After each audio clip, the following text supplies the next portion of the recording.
Good evening and welcome back, everybody, to the Reel and Rudder Reviews. Tonight, we're going to take a deep dive into the series From the Town That Just Won't Let You Leave. Literally. So, if the Twilight Zone and The Walking Dead had a baby, then raised it inside a never ending escape room run by Stephen King, you'd get From. The show kicks off with a nice, unsuspecting family who takes a wrong turn. Because, of course, they do. And ends up in a mysterious town that traps anyone who drives through it. GPS? Worthless. Road signs? Lying. Hope? Missing since episode 1. This town looks adorable on the outside, cozy homes, friendly neighbors, and plenty of open land. Until the sun goes down. Then it's monster happy hour. When night falls, creepy humanoid creatures come knocking like the world's worst Jehovah's Witnesses, smiling politely right before turning into a late-night lasagna. To survive, the townsfolk hang up magical talismans that keep the monsters out, because apparently, no one's tried the obvious: just build a plane. But hey, it's fine. They've got Boyd. Boyd's the town sheriff and unofficial apocalypse dad. He's trying to keep everyone alive while wrestling his own PTSD, grief, and the fact that people just keep ignoring basic survival skills. He's the kind of guy who'd yell, "Don't open that door," and then the sigh when someone inevitably opens the door anyway. So our main newcomers, the Matthews family, are the poster children for "we should have stayed home." Jim, the dad, thinks he can engineer their way out of town.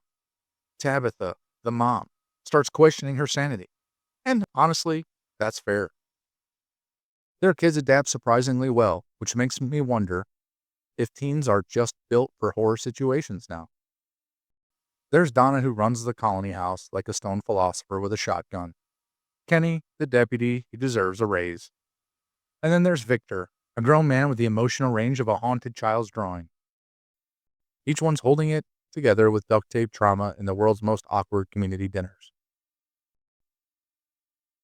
So every time you think you've figured it out, From says, "Aha, nope." Is it purgatory? An experiment? A simulation? A bad Airbnb review brought to life? Nobody knows.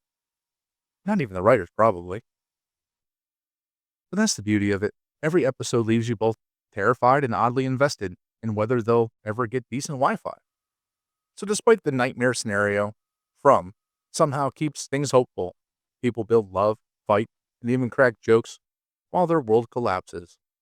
It's like a support group for trauma, with better acting, but worse lighting. So our final verdict is From is a twisted, suspense-filled mystery box of paranoia and human resilience, with a side of a nightly monsters mauling. It's creepy, clever, and surprisingly heartfelt. Proof that even in the endless loop of terror, humanity can still find a reason to laugh, love, and yell, "Who left the door open again?" So a brief recap of From Season 1. Season 1 introduces us to the wholesome little nightmare town where time stands still, monsters smile too much, and the local welcome committee's motto is, "You can check in." But yeah, that's pretty much it. A random family named the Matthews drives straight into doom, because of course they take the creepy road that looks like it leads directly into a Stephen King short story. Sheriff Boyd Stevens, our grumpy apocalypse dad, greets them with, "Hi, don't go outside at night, or you'll die horribly. Enjoy your stay." By night, monsters and Sunday's best stroll in like undead Avon reps, whispering, "Can we come in?" Spoiler alert, never say yes. Meanwhile, the townsfolk hang up magical talismans that keep the monsters out. Think of them like the HOA-approved version of holy water. Boyd's losing sleep, everyone's losing their minds, and we all lose track of what's real halfway through episode 5. Season 1 ends with more questions than answers. What is this place? Why can't anyone leave? And who keeps leaving the freaking doors open? So Season 2 picks right up where we left off. Everyone's traumatized and the monsters are still punctual. Boyd goes full dad versus destiny, exploring the forest like he's in Survivor Existential Edition. He finds a mysterious dungeon, a creepy priest, and something inside that makes him question everything, including his sanity, and maybe even his cholesterol. Jim doubles down on science will save us, though the last invention he made almost got people killed.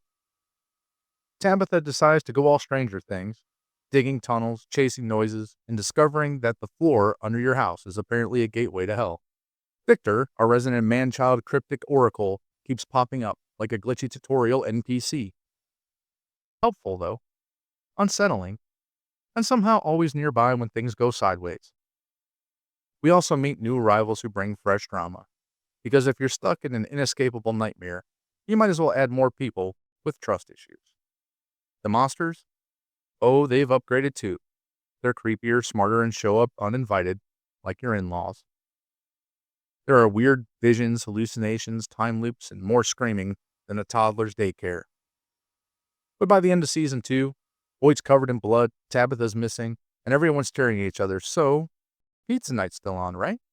So we roll into season 3, just when you thought the town couldn't get any weirder. Bam! Season 3 said, hold my talisman. But by now, our beloved saviors have officially traded hope for emotional support sarcasm. Sheriff Boyd Stevens is hanging on by a thread, and probably some questionable coffee, trying to keep a town of full trauma survivors, cult leaders, and chronic bad decision makers from ultimately imploding. He's still haunted by that creepy worm thing inside him, which, by the way, might also be haunted by something else. Yeah, we've reached a level of possession that would make a priest file a restraining order. Meanwhile, Tabitha Matthews decides the best way to parent is to literally fall into another dimension. She uncovers more about the town's origins, which somehow involves reincarnation, child experiments, and enough moral gray area to paint an entire army base.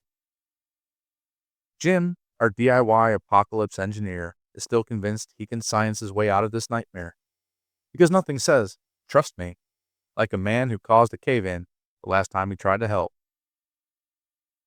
Victor continues to drop cryptic wisdom like a human fortune cookie with PTSD, and we love him for it. The monsters, still horrifying, still too well dressed, but now they seem, a little bit smarter. Maybe even self-aware, which is actually what nobody wanted. There's nothing scarier than a monster that might ask, so, how does that make you feel? Before it kills you. So by the finale of season 3, people are dying, secrets are unraveling, and we're left clutching our remotes whispering, please let at least one person catch a break. But instead we get a few long-awaited truths about the town's origins, several new questions that make less sense the more you think about them, and a cliffhanger that screams, yeah, you're not sleeping tonight. All in all, season 3 delivers. Fewer answers than you hoped, more nightmares than you asked for, and somehow, you still loved every second of it. But regardless of what we get in the next season, remember to hit that like, subscribe, and share button on your way out the door. And until next time, have a great night.